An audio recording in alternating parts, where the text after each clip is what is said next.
Bueno, el impulso en la expresión así estética, yo siento que es como una especie de hilo sin fin, ¿no? Que viene desde la infancia. O sea, yo me acuerdo como ayer que yo llenaba, o sea, cuadernitos, pequeños cuadernitos con dibujos, y eran como relatos que vivía de niño, tanto de las experiencias más interesantes y más hermosas o maravillosas, como hasta las más traumáticas y más crudas. De hecho, luego que estudié pedagogía, hice todo un análisis, entendí de la psicología del dibujo infantil que se desentrañaba de eso, ¿no? Precisamente de esos dibujos. Hasta me acuerdo algunos cómo eran y qué explicaban y qué significaban hoy en día, ¿no? Cuando uno los puede analizar de esa manera, utilizando las herramientas de la psicología y esto. Pero sí viene desde niño todo ese impulso lúdico y expresivo. Bueno, luego ya con ciertos talleres, estudios y experimentos con artistas o en esos procesos precisamente, yo empiezo como a enfocarme en si queremos llegar a una especie de unidad, o sea, decir, hay como tres grandes temas. O sea, casi que toda la producción está basada como en tres temas. Por supuesto que esos temas se entrecruzan, pero los tres temas fundamentales, el primero es el erotismo y la diversidad sexual. El segundo tema es el ambiente, la naturaleza. Y el tercer tema es las realidades sociales y el arte social. Son como tres grandes temas que son híbridos a su vez, porque se relacionan, pero en cada uno de los temas es interesante porque cada uno de estos temas está tratado desde el dibujo, la pintura, las instalaciones, la fotografía, el performance y el video.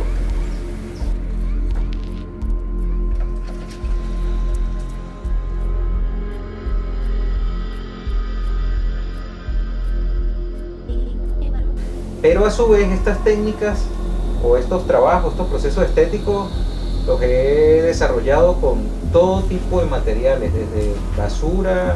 como tipo arte povera, objetos encontrados en la calle, y más allá de la tela, el lienzo, el banner, el acrílico, el óleo, todo eso, yo he trabajado con mis propios fluidos, con las uñas, con piel, con pelo. He hecho un juego con eso, ¿no? O sea, con todo tipo de materiales, con material vegetal, orgánico, tierra, hojas, flores, chimó, tabaco, muchos tipos de materiales, bejuco, materiales que a su vez tienen que ver con vivencia, pues en el caso de mis vivencias amazónicas, en la Orinoquía de 4 años prácticamente. Entonces he incluido, tomando hasta de los rituales en los que participé, pues que me pintaban el cuerpo y esto, parte de los trabajos tienen que ver hasta con eso, con carbón, con todo tipo de materiales que he trabajado. El otro proceso es el que yo llamaría ya más pedagógico y más de arte contextual. Por ejemplo, hay un tipo de obras que son hechas, una serie que se llamó, bueno, Boceto, no recuerdo no me interesa tanto el título, pero lo que interesa fue que habían unas obras que yo las trabajaba con la mano izquierda. Yo soy derecho, pues trabajaba con la zurda, a propósito para obligarme a que saliera una expresión, y no pensaba en temas, o sea, las trabajaba lo más rápido posible, en el momento de la forma más instantánea, para que la mente o el cerebro, lo consciente no fuera como el centro del trabajo, sino que no fuese una obra fría, sino que saliese como del alma, ¿no? Y entonces son obras así rápidas que vienen de un estudio, de toda una investigación con la experiencia con mi propio hijo, con desórdenes mentales, con un síndrome cerebral, con personas con discapacidad con las que he trabajado, con procesos educativos con los que he desarrollado en organizaciones no gubernamentales, en fundaciones, en instituciones públicas. Todo eso quise trabajarlo tanto en obras como con personas que a su vez me enriquecían. Por ejemplo, obras de personas con parálisis cerebral, aparte que me impresionaba la capacidad expresiva de estas personas, hacían que yo mismo tratara de crear obras que se relacionaran con esa especie de belleza irracional, ese instinto más que estético, humano. Entonces aquí conecto con las otras investigaciones en las que he trabajado, que es el arte contextual.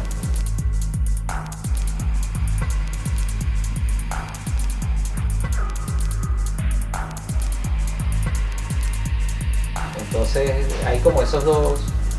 procesos, como unos más estéticos y conectados con lo humano, y otros más de arte contextual, que yo creo que son mucho más humanos todavía porque hay un simbolismo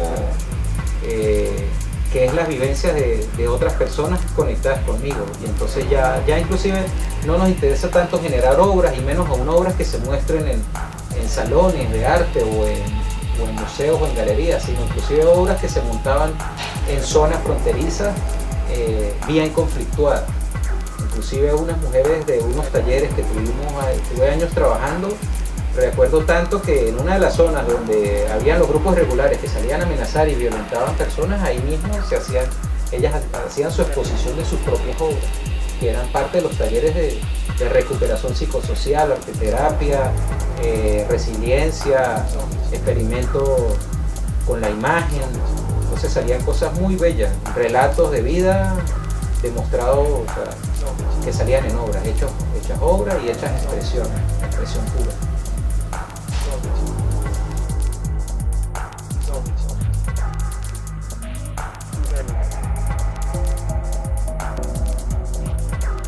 Dentro de todos esos procesos hay como anécdotas, cosas que pasan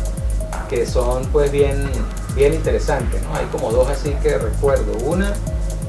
que además que me da mucha risa porque además me agrada mucho que pasaran precisamente. Yo siento que cuando el arte funciona es cuando marca o crea mella o problematiza o conflictúa o genera alguna expresión, así sea que no les guste a la gente o a alguna gente o a alguna institución. Entonces recuerdo una vez una muestra que era un poco erótica, habían algunas obras, algunas medio crudas, sátira y tal, y entonces recuerdo que hubo como dos personas que fueron a reclamar que esa exposición tenía que cerrarse, que tenía que clausurarse porque habían obras que ofendían y tal, y qué sé yo, ¿no? Entonces bueno, es interesante porque cuando algunas personas ven obras que lo mueven, que lo tocan, que lo molestan, o inclusive que les hacen cuestionar o preguntarse o hasta reaccionar, yo creo que ahí es donde uno cree que el arte puede estar más vivo, ¿no?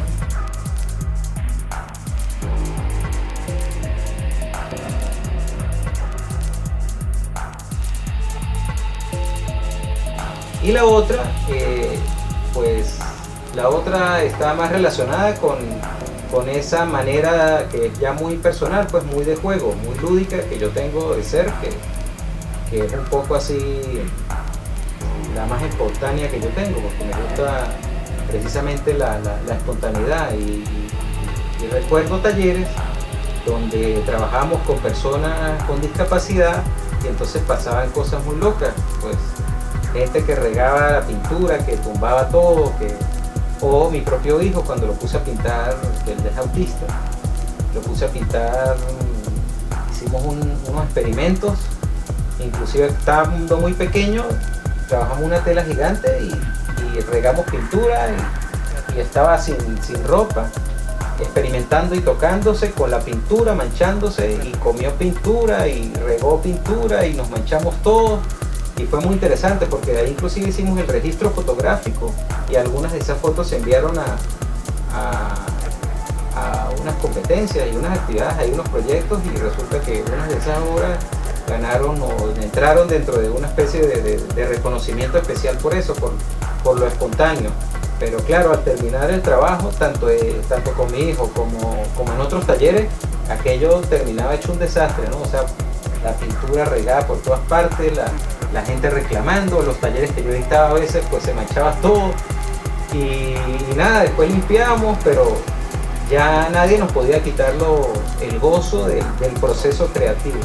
y la vivenciación precisamente, la experienciación humana de esa necesidad, porque ¿cuál es el grave problema? ¿Y por qué la expresión y la creatividad no salen? Porque tendemos a tener una sociedad, una televisión, una cultura, inclusive hasta a veces religiosa también, una manera de ser como tan cerrada que no nos permite la expresión, sino que a veces está coartándose, hay una domesticación del ser humano y yo creo que ante eso el arte, la pedagogía, los talleres, los procesos creativos y la cultura dinámica tiene que hacer que esto precisamente dé un vuelco y se generen procesos de liberación espontánea.